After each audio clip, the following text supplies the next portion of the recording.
Okay, managing your time. So, when you're managing your time on a film shoot, on a film production, you want to take some different things into account, right? Obviously, the biggest, most important one to pretty much everybody except you is lunch, right? When is lunch?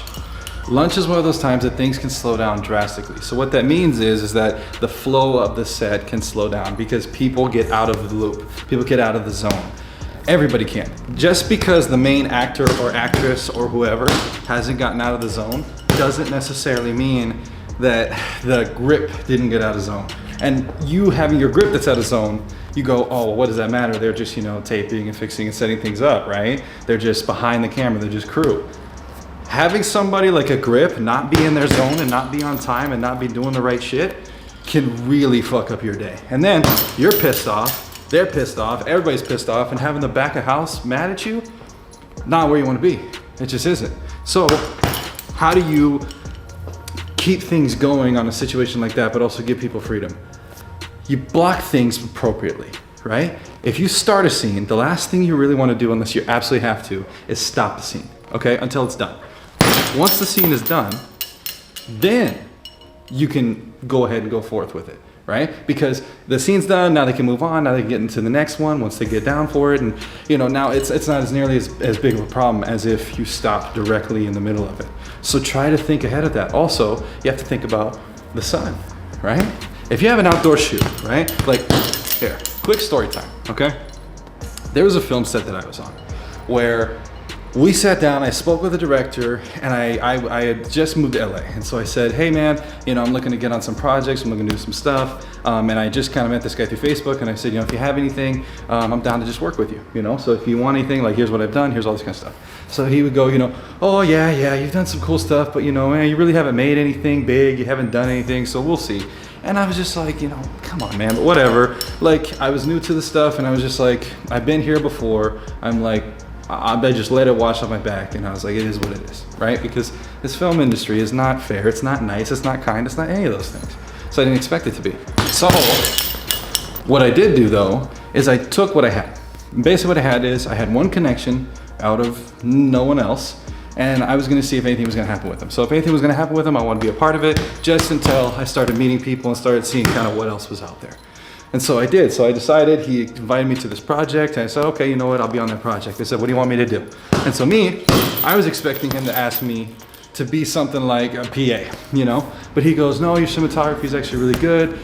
Would you be willing to come and shoot a second camera? And I said, sure. So I show up, I talk to him, we sit down, we do some pre-planning for it, and I say, how much freedom are you willing to give me? Because if you're willing to give me freedom, I can give you something pretty cool. But if you're not, and I said, you need to be very honest with yourself on this one. I said, if you're not, that's fine, but I'm just gonna point and shoot, which means you're gonna need to tell me exactly what to shoot, exactly how to shoot. So he says, no, I want you to be a little bit creative, a little bit. I said, okay. So I asked him exactly what that meant. He explains to me exactly what that means. I say, okay, I can do it. Now, I can choose not to do this. Right? And you as a filmmaker could totally choose not to do this, and you'd be absolutely right to do so.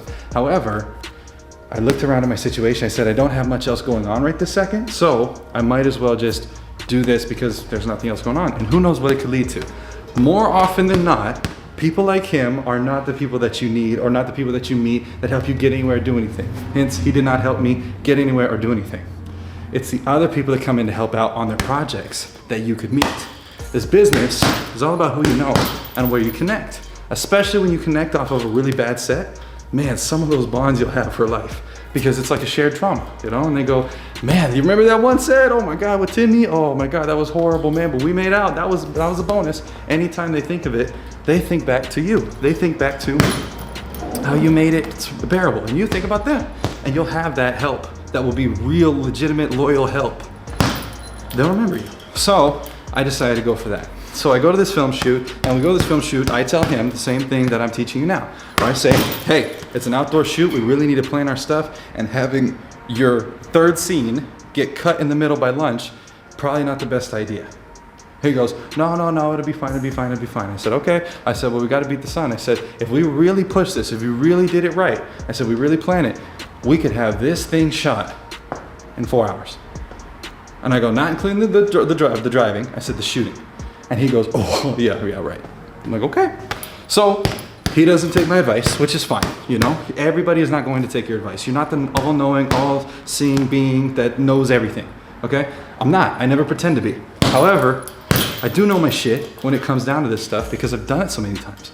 So I don't take it personal. I agreed to be on this set. What is there to take personal? Why would I take it personal? I'm not going to. So what I say instead is I go, all right, cool. You tell me what to do and we'll get on the schedule. So we show up on the set.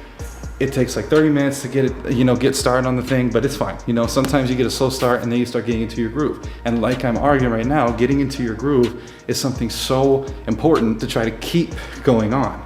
But we start shooting, we eventually get into our groove, right? Once we get into our groove, we finished 2 scenes and we're feeling pretty good. So now we go out to the location that's outdoors. We're outdoors, we're shooting the first one. It takes a little bit to get us in our groove again, but now we're back into our groove, right? The sun is directly above us, which means the filmmaker mantra is that the sun falls faster than it rises, okay? And it really does. It almost feels kind of like spiritual in a way. I don't know exactly how to describe it, but basically what happens is when you see the sun directly above you and then you say, okay, we're gonna take lunch and then we're gonna go again. In your mind, the sun's gonna stay right there by the end of lunch. But what happens is it's not there by the end of lunch. It's a little bit lower. And then it just seems to drop. And the faster it drops, the faster you're going, where's the sun going? Why is it going so fast? What is happening? And you lose your day much quicker than you ever thought you would. And you don't expect things like that until it happens to you. Which is exactly what happened. He decided to take lunch. And I told him, I said, hey, we should really get started on this thing and just try to blast this out. And he goes, no, we need to eat lunch. We need to do this. We'll just take this. I said, it's gonna be hard for us to get back in our groove because we've already proven that twice now, we have to get into our groove before things can go. He doesn't listen. We get back on the set after we eat and they were bullshitting for a long time. And then we start shooting. The sun has already moved so much so that the vehicle and the way it was placed and how we were shooting before has to now move to stay in the sunlight because the sun is dropping that fast. What happens then? Oh, we'll just get back in your groove. It's very hard to get back in your groove when you're stressed out, right? Before, you had something to look forward to. You were excited, you were getting in your groove, you were moving forward. All right, things were good, you know? Then you get out of it and now you're trying to get back into it while you're physically watching the entire set change, thinking, oh my God, this is gonna look so bad, this is gonna look so bad. That was the issue with his planning. Now, you ask me, you say, well, you know, okay, Zane, like, come on, man, you gotta have your people have lunch. Absolutely, right? You totally do. But why would you not schedule that to before you started that scene, or after you started that scene, or do an early lunch, right? Hey, everybody, we're gonna do an early lunch. Be ahead of the game. This should be on the call sheet. This should be prepared ahead of time. We had access to that location, and we had actually gone to that location before we shot the film. So we actually knew exactly what it was gonna look like. We were around there around the time that the sun was dropping. But nobody took note of that. Because why? Because nobody prepared it, because nobody thought that it was necessary to prepare that kind of thing, because nobody believed you could get it shot sooner than 8 hours. Which you can. And he could have done it. But it wasn't. Because if you don't believe something can happen, there's no way that you can ever make it happen. Now, let's do another quick story, right?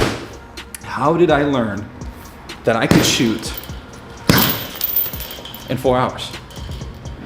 Well, I tried it. The reason why I tried it is because I was losing a location. I was on location, I got on, it took me too long to set up, and as I was setting up, I looked at the time and went, holy shit, I only have 4 hours to shoot this film. I only have this actor who's gonna be here for this day, and then they're moving back to freaking, you know, wherever they were moving to. I'm gonna lose this whole thing. I've already shot multiple stuff with them. I have to shoot this and get this finished, and it's gonna be like an 8-hour thing. What am I gonna do? What am I gonna do? Well, the first thing I did is I went, instead of grabbing him and trying to explain things or trying to just shoot through stuff, I said, hey, I just need some quiet real quick. I grabbed all of my pre-production that I'd done. Pre-production is key. I keep saying that. Grabbed all the pre-production that I could. And then I sat down and I replanned it right there. I said, okay, if I was planning this and I was setting this up, how would I do this? How would I make that time? I gotta lose this, this, this, this, and this. I gotta lose this and this and this. I gotta put the light here instead of there and there and there and there, like I want to do that. And if I put like this, maybe I can create this effect. And then I even went so far as to go, oh, is there any movie that I know that does like one shot and did it work? And I went, oh my God, M. Night Shyamalan, Unbreakable, right? The first scene, you know, where they're talking between the what's it called, the seats in the train. Oh my God, I can do it like that. If I can do it like that and they can nail their lines, I can maybe even get 2 or 3 or 4 takes out of them with one shot, and I'll be able to do this in 4 hours. And it'll be creative and it'll look like I did it on purpose. Once I discovered that was possible, and I discovered, oh my God, if I was to really, you know, hone this skill and practice this, I could get really good at this. I ditched the clapboard. I ditched all that stuff. Why? Because I'm editing it. Why do I need to do that? Why do I need to have a clapboard, have all this extra things that are just these processes when I am the one who's shooting it, who wrote it, shot it, directed it, and edited it?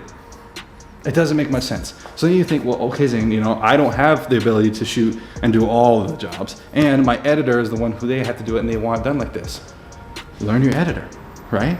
If your editor's on the set, they can take those notes. If they're on the set and they can't take those notes, you guys need to build up a relationship. It takes practice, it takes time, but it also takes bravery. It takes the bravery to do what everybody says you shouldn't, because if you don't do it, you're unprofessional. Here's the truth. If you came out the end of the day on time, you made your day, and you made the product how you said you're gonna make the product, are you unprofessional? To me, that sounds like the most professional thing, because the person that said that that was done, you did it for $400, they did it for $40,000, and they had to go over budget, overtime, and it doesn't look like they said it was gonna look. But yet instead, you're the unprofessional, right? Because you don't have a rich daddy or a rich, you know, whatever, or you're not connected in the one stuff. It's bullshit. So, how to make a schedule? Make it smart. Set it up, prepare. Cross all your T's, dot all your I's, make sure that you are doing what you're supposed to do and what's gonna make it make sense. If it makes business sense, it can make money. But making money makes sense. So you have to make it make sense for making money. If you're not making money off of this product, then how are you spending the money? Because if the money if it's costing you more, you are now losing money. Losing money doesn't make sense, right? Making money does. So if you say I have this amount of budget, you better make sure that every bit of that budget doesn't go over and every bit of it is used for the purposes that you laid forth, right? Don't be paying people more or losing money and then acting like you're making money because it's gonna go on to Amazon or whatever. It doesn't have anything to do with that. It has to do with, you say you're gonna do something, do it. And then when you plan it and prepare it in a way that makes sense, in a way that will work. And then have the bravery and the courage to be creative. You act like you're a creator, you say that you're a creator. If you're actually a creator, you will create a way to make it work.